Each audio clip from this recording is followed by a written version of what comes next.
possible, I will be reading this fact check from PolitiFact based off of something that's going on with the ongoing Kyle Rittenhouse trial. I'm recording this on November 16th of 2021. Right now, we're soon going to find out the judge has just started in the actual case in Kenosha, Wisconsin, to pick the last 12 of the jurors that are going to deliberate on it, and that's out. And I think we're going to find out that he was found not guilty on all of them. I think it's going to be, those are my personal thoughts. So you might consider me to have certain bias on that. I have a separate video, wherever you listen to this, some separate content where I go on for like 50 minutes talking about my thoughts and background to it, how I'd been following the mostly peaceful protests and things like that in the summer of 2020, how I saw a lot of the videos and content that I actually saw during the trial as I've been watching the live streams of the trial, especially the last 4 or 5 days I was watching them directly. Before that I was watching clips and things like that. But all the video content outside of the FBI video that was brought in from the drone that the FBI apparently had been following a lot of these protests and a lot of these events, a lot of these riots and a lot of these demonstrations, they end up submitting some content. So I hadn't seen that. But most of the video content that I actually saw that was presented here were things that I had seen on the day of August 25th or the day after or the few days after, because that content was available. And there is something that we're living in a time where we can go from the information age to the age of understanding, because we have all this access to information, but sometimes there's some paralysis of information. Like they just deluge it by it and you can't really make sense out of it. And through that, you've had these fact checkers come out who say, oh, yeah, there's all this information out there, so you might get confused about it, especially when you're going like a social media platform like Facebook, for example, who PolitiFact has a relationship with, a partnership with, to check the facts. So we'll help you make sense out of what is actually factual and what is actually false, because all this fake news and things like that, like Hillary Clinton had mentioned, like there was fake news starting, that Donald Trump started saying fake news, calling it fake news, and we need to find out what's true. So there is that aspect in there. And I think there's something pernicious going on with some of these, because it's not necessarily something that's fake or false. If somebody just tells you an outright lie, it's relatively easy to kind of parse out some blatant lies. But when somebody doesn't do the fake news, when they do faux news, or something that I've started seeing that's more specific, they'll see something you say that could be accurate, and then they'll focus on one small part of it and highlight that part and point out how that part isn't accurate, that part is false. It might have little or nothing to do with the actual substance of what you're speaking about, and build off of that. And then the people who are watching say, yeah, you're wrong about this thing. And then if they're caught out for having focused on this one thing, or having said something that was false by adding some kind of opinion to it, adding some point of view on it, being very selective with the words that they're using on the thing, they can come back and say, well, we didn't lie. We weren't, we see that was true what you said there, but we were focusing on this other part. We weren't really focusing on this. Like, hey, you gotta be real literal. This whole idea of people being very literal and then they want to be figurative in certain situations, or when you call them out for being literal, they say, oh, I'm just being figurative. No one would really have believed this. So with the Kyle Rittenhouse trial, there's many things that have specifically shown this out in ways that I think other people are starting to notice and say, wait, what's going on here? Why have people been doing this to us? This fact check that we're going to talk about here was from August 27th of 2020, and this is on PolitiFact. I checked with two of these articles, because once I first saw this 2 days ago or something, this is ridiculous. Like, this fact check is still up, that this is still there. And I saw something in there that was an example of this thing that I've seen, where people pick on one small thing and in a far way, they focus you on something else, and then they can say, look, we're right about this far thing, but that was never really the main point of the actual conversation. So I went to archive to .today, archive is. It's a site where it's a web page capture where you can go capture things, because a lot of these things are changed over time. And you can see here, this article is there, and as I was checking it today to record this actual video, they added a different part. So I'll just start with the start of the things that I had actually seen, and I'll read the part that they had, and the actual fact check itself is still the same thing. I think it will make sense for me to actually read out the fact check and just give you some thoughts that I had with this, to kind of show you the point of what I'm saying. Like, is this really an honest thing? What do you really think the purpose of them doing this in this particular way is? Because it seems disingenuous to me. It seems intentionally trying to achieve some negativity in the world, or something they consider positive, at people don't value honesty. We aren't selected to be honest. We are selected to tell stories about things, and all stories are kind of fictions. So I'm trying to understand, while I am also trying to get better at telling the stories about the things that I consider important, trying to tell better stories about the things that I consider real without getting messages out there that effect certain positive changes. I don't want to be dishonest while doing that. So in that process of trying to understand my ability to tell stories better, the stories that appeal to me, the stories that other people tell and that appeal to them, I've been going around and trying to see, what is the story? What is the intent? What is the writer trying to come to? What is the point of PolitiFact? Why are they doing this? Why do they view this actual situation that happened with Kyle Rittenhouse, whether what we know or what we don't know, it happened. The X actually happened, but how are we defining that X? So here, with this statement, this was the actual statement said. On August 27th of 2020, in a post on Facebook, at 17 years old, Kyle Rittenhouse was perfectly legal to be able to possess that rifle without parental supervision. And PolitiFact found this to be false. They said it was false. And you can see here on both of the articles, it's the same thing. False, false, in both of the one that is archived and the one that's actually up on the site now. This first image is something that I saw here. So they talk about here, as you see, at 17 years old, Kyle Rittenhouse was perfectly legal to be able to possess that rifle without parental supervision. That's the actual quote that they use there. Then here they say a group holds rifles as they watch protesters on the street on August 25th in 2020 in Kenosha, Wisconsin. There's something with this image that you might already see that could be somewhat problematic that some of you may have noticed. I'm not too well versed in firearms. I've been to a range. I've looked into it a bit. Of course, this is Hollywood. This is the kind of gaming. This is the kind of things where you get to know more information about certain things. I've fired weapons at a range before and things like that. I've done the basic kind of information they tell you with it. I know some things with terminology when you're going into doing research or writing stories or doing things. You get certain information. Certain content that I've listened to goes into a lot of detail on what weapons do what and what the purpose is for things. And some people don't know this information. A lot of people don't know this information. A lot of people from abroad might think, oh, everybody in the United States of America, they just know guns. But no, that's not how information is. That information is available. But one thing I can tell you is this weapon right here is a pump action shotgun, which is not a rifle.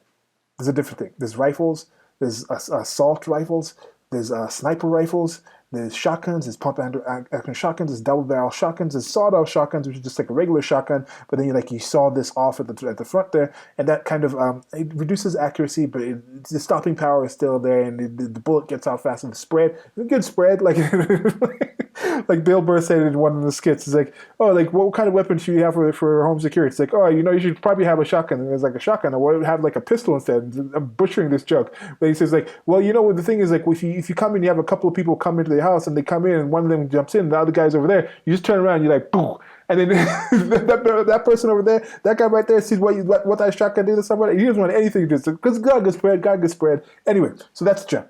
But you should check that joke out for yourself. But anyway, that is a shotgun. So that's already something that I'm already like, this is suspicious. What's going on here? Why are you switching to that? And this should be specific. This is a fact-checking site, right?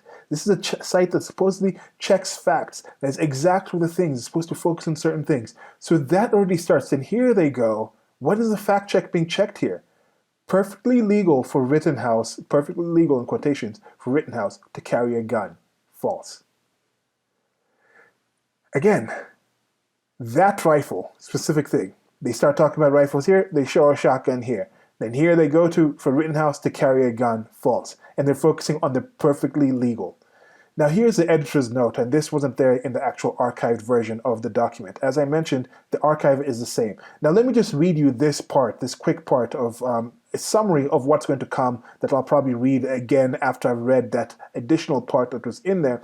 Because here they say, if your time is short. And this is what happens. A lot of people do have time that's short, but they feel, I'm not just somebody who's going to read a headline, read a quote, but if Facebook tells me, oh, there's this notification, some people just leave it at the notification and say, oh, this was checked as fault by PolitiFact. Then they leave it at that, and they just go around thinking that it's fake. Kyle Rittenhouse was illegally holding that gun. That's what they think. That rifle he had, illegally held it, they leave it there. Some people will go further and say, okay, I'm actually going to actually click on the article and actually get some more information. I'm going to actually go to PolitiFact and see what PolitiFact has to say.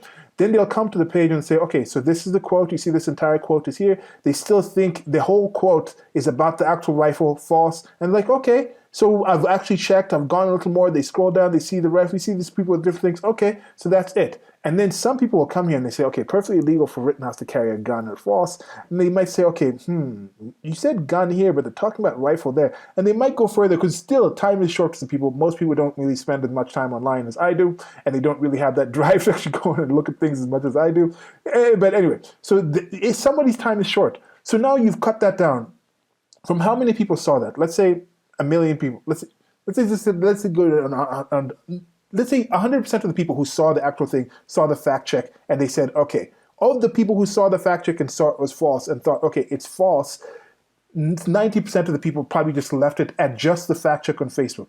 10% of the people might have clicked the fact check to go on the Facebook page or whatever, or get to the actual headline. So out of those 90 that actually saw the thing, they get to hear. Then again, another 90% of those people just decide, okay, we've seen the quote, we've clicked the thing, that's enough of the time. Then it comes to maybe 10% of those people left now come and say, okay, they read this and they have an issue this and say, okay, what's going on here? But then even 90% of that 10% that's left comes down and they say, okay, now my time is still short. I'm not going to read the entire article or listen to somebody like Silas read the entire thing for you. They're going to stop at this if your time is short. So this is a summary, and this is what it says. Kyle Rittenhouse, 17, of Antioch, Illinois, has been arrested on 5 felony charges related to the shooting of 3 people in a protest in Kenosha, Wisconsin. 2 of the victims died. In addition to the felonies, Wisconsin court records show that prosecutors have charged Rittenhouse with 1 misdemeanor count of possession of a dangerous weapon under the age of 18. Since Rittenhouse is 17 years old, he would not qualify for a concealed carry permit in Illinois. It is against Wisconsin law for somebody younger than 18 to possess a dangerous weapon. So that's if your time is short. So now you've gotten to the point where maybe 1% of the people, or less than 1% of the people who actually saw the initial fact check on the actual quotation on Facebook would actually have even made it to this point, I think, in general. So once they get to this point, they get this, and it's like, okay, dangerous weapon. Yeah, dangerous weapon, the rifle.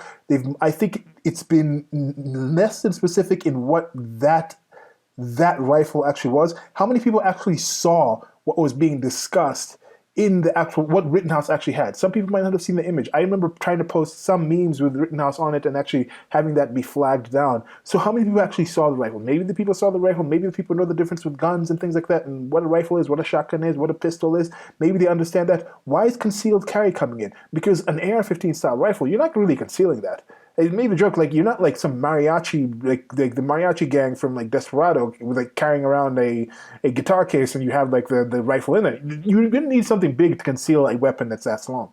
So they might come to that point, see the sources for this fact check, and then you might click that and you might come down here and you skip the entire article because you don't have time for that, and you're seeing, oh, okay, here we go. Here are actual links. Here are actual links to the documents. How many people would actually go further on to actually go to the actual location and find what the actual statute says?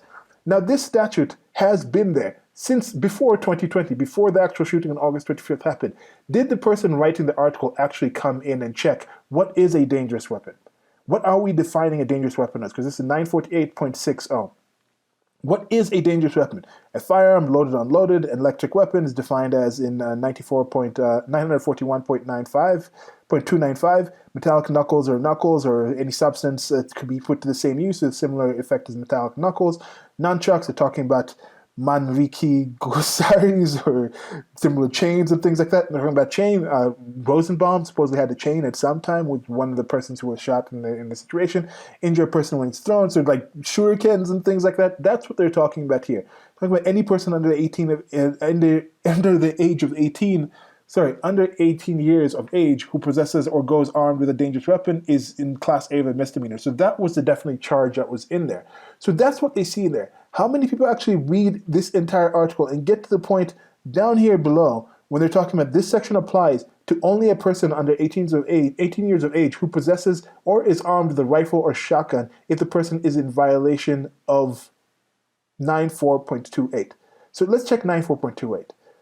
So here they go in and describe what the difference is with a rifle. Means a firearm designed or redesigned to be remade or intended to be fired from the shoulder or hip, or designed to be redesigned to be remade or use of energy or propellant in a metallic cartridge to fire through the rifle barrel, through a rifled barrel, a single projectile for each pull of the trigger. Then they talk about short-barreled rifle. They talk about a short-barreled shotgun. And here they're talking about the specific things. A short-barrel rifle means a rifle having one or more barrels having a length less than 16 inches measured from closed breech or bolt face to muzzle, or a rifle having an overall length of less than 26 inches. Now, the rifle that Kyle Rittenhouse had does not fit that description. It actually does count as a long gun, as you might have heard being mentioned sometimes. And that's why that charge was thrown out, because it was found to actually be perfectly legal for Kyle Rittenhouse to hold that to possess that weapon in the sense it's there. Now here's the editor's note that was added after that misdemeanor charge was thrown out. So, editor's note, November 16th of 2021. Judge Bruce Schroeder recently dismissed a misdemeanor charge of possession of a dangerous weapon by a person under 18 against Kyle Rittenhouse. Readers asked us if this made the fact check below invalid. We don't think so. Here's why. In August 2020, we fact-checked a claim that it was perfectly legal, in quotations, for Rittenhouse to possess an AR-15 without parental supervision. Our reporting found that it was far from perfectly legal and that it was, in fact, legally murky. That's why you rated the claim false. Now, if you know PolitiFact, they have mostly false, they have like somewhat true, they have other versions. It's not always just true or false. That's why there's a meter, PolitiFact Truther meter. There's other places in here. So is there one? I might check. If you know personally, have you seen other situations where they talk about legally murky and they go with false on that? Or have you seen certain legally murky things be a situation where it's like mostly false, so they'll talk about something like that? Because what, as I mentioned, what is the primary claim in this? Is it the perfectly legal? Why focus on the perfectly part or just legal? Why not just say legal? Why add the perfectly in there? Because it is legal. We found it is legal for him to possess that rifle, as I said, with actual laws if you actually check there. And they could have found that. You saw they actually had links to actually go to places where they found things. So here, to possess that rifle, why don't you focus on possessing the rifle? That rifle. Why don't they focus specifically on that rifle? Because it is legal for him to have that rifle. It is even perfectly legal, we could say that. So Wisconsin law says that any person under the 18 years of age who possesses or goes armed with a dangerous weapon is guilty of a Class A misdemeanor. Now here might be a thing where they just consider that any gun is dangerous. So all the guns are dangerous. So for us, it's not legal. This has been said. So he's not legal. It's a dangerous weapon. We don't care how he's possessing it. He just has it in possession. So it's illegal. So they might think that. And in our fact check, we cite the possibility of an exemption of rifles and shotguns. The exemption is aimed at letting children ages 16 or 17 hunt. But as it's also clear, Rittenhouse wasn't in Kenosha to hunt. Now throw away the people who say, oh, he was going there looking for trouble, oh, he was wearing gloves because he was trying to keep his fingerprints off the gun, even though he was letting his face be shown. So what would be the point of that? There was like live streams, he's talking to people on camera while he's holding the gun. So that's probably not something that is actually in there. Going into the mind, he was not there to hunt. So yeah, he wasn't there to hunt. He was there to secure place, as he's mentioned. But you saw the law that I read. Now, that's not on the primary site. I tried to find the primary site. It wasn't actually loading up. The primary government Wisconsin site, maybe too many people are checking it out finally. It actually crashed or something, but it wasn't up. But was there any specific thing saying it's for hunting? No. I think what they found was I saw a different article where somebody else is talking about something. You see, the same legal debate played out by a couple of times during the Rittenhouse trial, according to the Associated Press. Now, they'll talk about something like that, and they'll say, okay, some people are talking about it's there because of the hunting thing. Why are they thinking it's just there for hunting? Why are they going into that opinion into the whole situation? Why are they editorializing in this? It's not there in the law. It could also be a situation where it's like, okay, we understand that this law that I heard, again, this is an opinion from somebody else who was somewhat versed with that law in that area, was saying, okay, this law was set because they said, okay, there's high violence, high levels of crime, people using pistols, and that's most of the people who are shot in the United States of America are shot by pistols. So most of the people who are shot with these handguns, with these pistols, they were concealing these things. So if you say, okay, it's illegal to have this if you're under 18, too many kids are out there in gangs and committing crimes with guns and shooting each other, let's make it illegal for them, and then we'll get to a situation where we can reduce that. But then there's also a lot of countryside out there. There's still castle rustling. There's still people coming in and breaking into people's homes and farms. Kids are still out there helping on the farm and things like that. So you want a situation where you can have the kids out there taking care of the cattle, taking care of the sheep, or just doing something in the woods or things like that on their property, and be able to actually have a rifle or have some kind of long gun weapon where they can actually be seen with it and then deter somebody coming to attack them. They can still secure their farmhouse. They can still secure their property. So that could be the primary reason this exemption was made. It wasn't made just so they can go out and hunt with their parents. The people might think like, oh, no, nobody would ever need a gun to actually protect their own property. It's just only hunting. That's the only reason those country-ass people be out there with guns. But that's, again, I think is a bias that Daniel Funke here might have based on his own background. I don't know if that's true. I've seen people use weapons for different kinds of reasons to protect. It's a thing. It's a thing. So that's there. So I'm wondering, why do they go specific with this whole thing of talking about it's for there to hunt? Why put your opinion into that situation? So this is the same legal debate that played out. So that's there. And this is something that also happens. One person writes something, then they have it, the Associated Press, New York Times, Washington Post, some of these bigger kind of places will do it. And then from that main person saying that, the other people will carry this incestuous environment where they'll just link without doing their own personal research on the actual thing. Because if one person had gone in there and found it, they could have actually found it. Okay, so Rittenhouse defense asked Schroeder to dismiss the firearm possession charge during a pretrial hearing in October. Schroeder, according to Associated Press, acknowledged the intent of the statute was murky, but decided not to dismiss the charge. Now, there's something with laws. Laws do not have to be moral or ethical. And there's a whole thing where you're not exempt from being punished or being subject to certain laws in certain areas, even if you don't know the law. But there is something that they normally say when it comes to a situation where they say, if the law is something that you know of and in a reasonable person, a reasonable-minded person could not particularly understand that law, you're not really held accountable for the people who are responsible for creating the laws, leaving some leeway in there. And that's why you see a lot of exemptions are done. That's why people talk about with regulatory capture. That's why people talk about how the lobbyists and things like this. Certain laws are written in certain ways to leave certain loopholes and certain things and benefits for people who are interested into it. And that's why you have the entire system where somebody can be like, okay, we can lobby this company for $900 million we can spend in lobbying. $900 million because if we get the right law, we can get $2 billion, or we can get even $1 billion. Even if it's $100, if you could say, right now, I don't have the ability to enter into this field. If I lobby this person for $100, then I'll be able to earn, if I lobby this person for $100, I'll be able to earn $101 that I could not make before. Because they will limit other people entering this field and enable me to secure my marketplace in this field. You would have gained $1 from lobbying that $100, spending $100 to gain $1 that you wouldn't have earned anything before. In some cases, if you hadn't actually set this law, somebody else would have entered that market and actually taken away from the profits you're already making. So that's a bit convoluted. Probably need to do that tonight, more like specific direct thing. But we understand, I think most people do understand, there's certain things with the laws that certain people can make laws to fit them in certain ways. Part of the reason people are saying some of this is racist, and there's no racial angle in this actual case, is they say, oh, for white people, laws are made for a certain way. But then you ask people, okay, laws are made for a certain way, you say like it's sexist because it's made for a certain way, but tell me a law that's inherently different and says, if you're white, this is a law that applies to you. If you're a woman, this is a law that applies to you. But it's different for blacks or men. I don't think you can find those. But people say, oh, the way it's applied is different. Or the people don't have access to the information. They don't have access to the right law. And the judges and blah blah blah. This stuff annoys me. Okay, so let me just finish reading this. So the issue came up again in November 15th as lawyers are debating instructions to the jury. Now, prosecutors argued that allowing an exemption for hunting-style weapons would effectively eliminate the prohibition on minors carrying weapons. It's not all weapons, it's specific type of things. But in this instance, Schroeder dismissed the charge, saying that he had a big problem with the state statute. Now, that's for the state to change. That's for the laws to be changed ahead of time, before he's actually charged with something. And this is something, we might not know these, PolitiFact might not have done this research. As I mentioned, the amount of people the 1% that actually gets to reading this article to begin with, how many people just left it off before and just said, okay, Facebook said it was false, we're not going to believe it. They're just regular people going out about the rest of the day.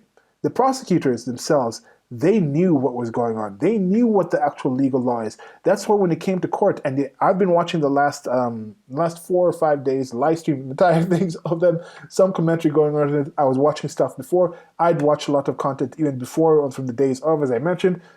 They had that situation where they knew this information. That's why when it came to the point, oh, can we actually measure the actual barrels? They said no, they dropped it. Because they know about that exemption, and they decided not to. Why did they do that? Why? Okay, so here we go. Now, in its reporting, the Associated Press quoted Kenosha Defense Counsel Michael Cicchini, who is not involved with the case. Cicchini, I don't know how I would say this. It's Cichini. For those out there, I think it's Cicchini. Said that when statutes are clear, they must be read in favor of the defense. This is the price of the government must pay when it's incapable of drafting clear laws, Cicchini wrote in an article. And this is the adversarial system that the United States has, the presumption of innocence, which is the greatest system that we have so far to run societies, where people are presumed innocent and it's up to the person who is charging them to actually prove the guilt beyond a reasonable doubt. You have different juries out there in different kinds of ways. You can have a bench trial. This is a jury trial. It's just all white people, it's racist, like it's white people, but forget that nonsense. If you think it is racist, you can watch it live. You, from your POC type of mindset, you can point out and show and say, look, this, by the law of the land, is why we consider this to be wrong. This is the racism we're seeing. But no, it's institutional, structural racism that they'll talk about this kind of things. And you could probably say that, yes, most of the people who actually had the long guns happen to be rural people in the countryside who happen to be predominantly white. Then maybe in the actual urban areas who are using the handguns to shoot each other, they might be predominantly POC. So you can say there's some kind of disparate effect on it. But no, if Kyle Rittenhouse was there with a handgun, he would have been guilty of this misdemeanor. If somebody in the city was walking around with their AR-15, they're not guilty of this. But they have the choice to do the different things. So that's on them. Okay, so to kind of wind this out. The ruling doesn't appear at odds with the intent of the legislators. The ruling does appear at odds with the intents of legislators. In 2018, the Wisconsin Legislative Council staff, a nonpartisan legislative service, an agency akin to the Congressional Research Service, wrote that under Wisconsin law, the certain exceptions for hunting, military service, and target practice, a person under 18 is generally prohibited from possessing or going armed with a firearm. Generally prohibited. They try to focus to be very specific on perfectly legal. What does generally prohibited mean? Generally it means it's not perfectly prohibited. There's a exemption. It covers most of it. In general, it's prohibited. But there are exceptions. So they knew, or they should have known about those exceptions, if they're saying they knew this before. So what are those exceptions? Those are the exceptions that make it perfectly legal. These subsequent events show that the gray areas of local gun laws, hardly a case for something to be perfectly legal. Our fact check remains unchanged. So that's what they're going with. I'll just give you some quick notes of the actual fact check. Read through it. As I mentioned, it's the exact same fact check as it is before. You see here, they go with like, okay, they talk about the thing, they limited it, they talk about, okay, so they're talking about the several charges, possession of a dangerous weapon under 18, that was one that was thrown out. Another one that was thrown out before the case even actually began, I think it was in the early stages of it, was that people were outside after curfew, the mandates and things like that. Like, okay, we're going to throw that out. There's a lot of other people that aren't the rioters and protesters. They also crossed state lines to come there. I don't think anyone who was actually shot was actually from Kenosha. But here we go. So they talk about the perfectly legal. Kind of carrying a rifle across state lines is perfectly legal. Based on the laws, you can find the 17-year-old is perfectly legal, so they talk about that quote that way. And say it was flagged, so they're explaining that. And then they explain like the people were shot and things like that. They talk about Jacob Blake.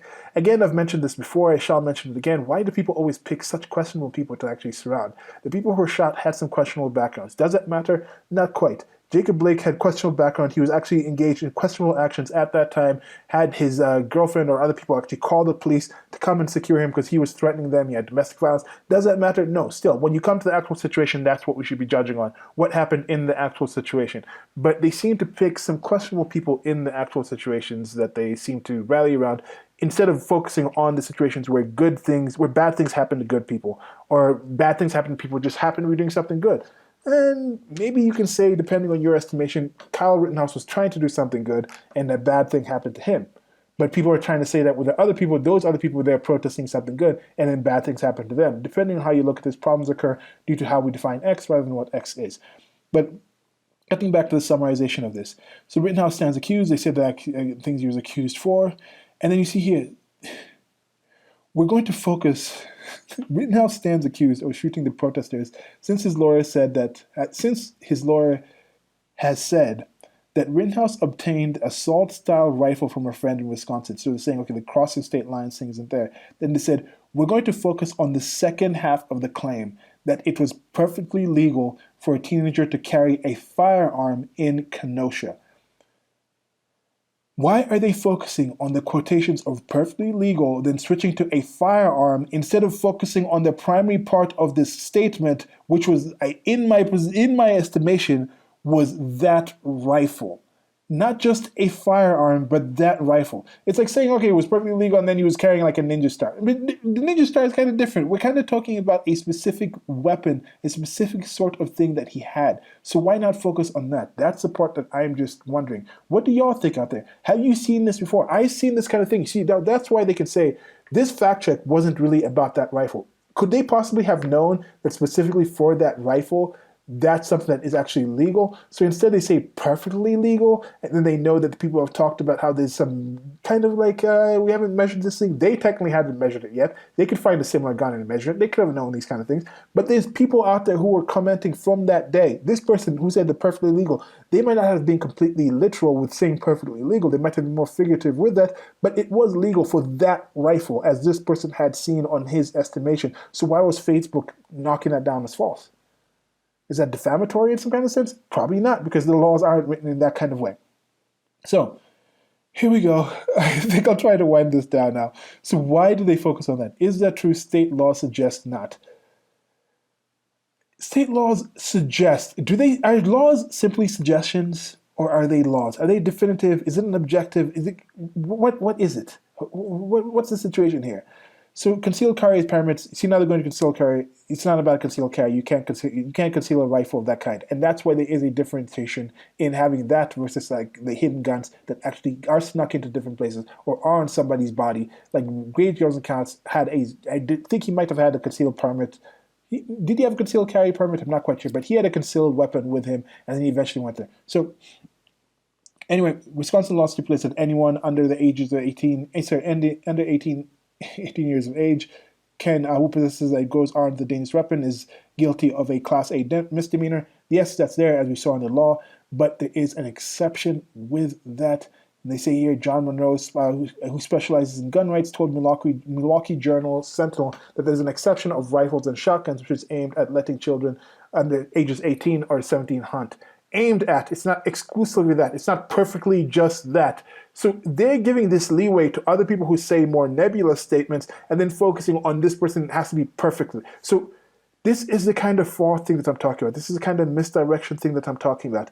And you see, they can keep saying that. They can keep coming back and saying, I hear with final saying, at best, it's unproven. At worst, it's inaccurate. Either way, we rate the post false. And here they updated it back in September 2020. This fact check was updated, has been updated with to include mention that Wisconsin laws permit people 18 years and older to carry firearms in public without a license if the gun is visible. The ruling's unchanged. Who's talking about that? Why is that even mentioned? Why is that even brought up when they're talking about Kyle in specific, holding that rifle in specific? They're not just talking about firearms in general in public without a license. Nobody was arguing that, at least this statement was not arguing, you see, at 17. So why are you talking about people who are older than 18? That's not in there. Talking about Kyle Rittenhouse in specific. Talking about that rifle in specific. But by them coming out and saying, we're going to focus on perfectly legal, we're going to switch away from that rifle to just guns and firearms in general, we're going to start talking about the intent that other people might have had on these other things, saying he wasn't there in a hunt, and some years later. So why focus on that? And this is something that I'm just saying that I've seen over and over again happening. I think more people are noticing. I think this is more pernicious than just coming out with an outright lie, because they can keep saying, like, look, we were correct because we focused on perfectly legal instead of the actual, what I think was a more primary content of this actual statement, talking about Kyle specifically at 17 with that rifle in specific, and still perfectly is a modifier to the legal, and we have found out that it was legal. It was actually in the laws. They actually said the measurements of the gun. You could actually found that. This is the frustrating thing that I see. More content like this on my channel already. I'm getting more into like conversation and things like that. If you want more of my thoughts on the Kyle Rittenhouse thing, I have a separate video talking about that in more in-depth detail and other frustrations that I've had with it. This was just an addition to that I thought was worthwhile discussing. So that's it for now. Like, share, subscribe wherever you listen to this. More content coming. What do you all think about this? What do you think about these kind of fact checks? Had you seen this fact check earlier before, or do you think it changed? I just think it was kind of interesting that I decided to archive it back then, like a few days ago, and then archived it back on the 15th, which is yesterday. I archived it yesterday, and then I come to see it today, and they've added that other addendum. And I archived it thinking, oh, they're going to change this and say it was not. But yeah, they didn't even change it. They're still saying it's false because, as I mentioned, it's faux news, not fake news. They can focus on one part and say we were right. That's it.